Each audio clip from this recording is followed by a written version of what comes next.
Здравствуйте! Читаем у камина. Агния Барто. Он был совсем один.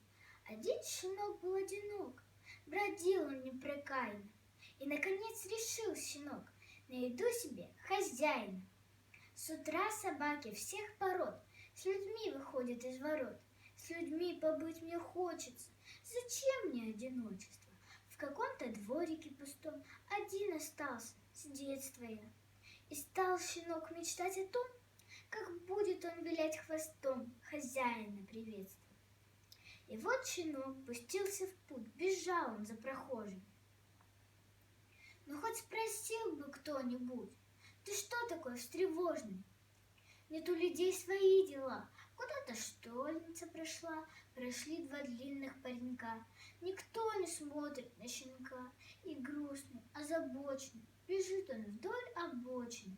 Малыш в коляске катится, малыш в пушистом платьице. Наверное, он возьмет щенка? Нет, он улегся спать пока. Бежит девчонка, что-то ест. Щенок за ней, она в подъезд. Тоска напала на щенка, догнала деда-старика. Но и у деда много дел. Он на щенка не поглядел. И так расстроился щенок, что был он завыл отчаянно. И одинок, не нахожу хозяина.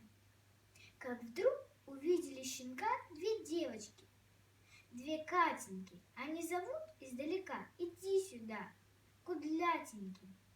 Одна кричит, всплеснув рукой: ты нужен мне, как раз такой. Другая бросилась к нему: да и лучше я тебя возьму. Кудлатенький, косматенький, его ласкают Катеньки. Обнюхал девочек щенок, как завизжит отчаянно. Сдержать он радости не мог, и вдруг два хозяина. Спасибо за внимание, до свидания.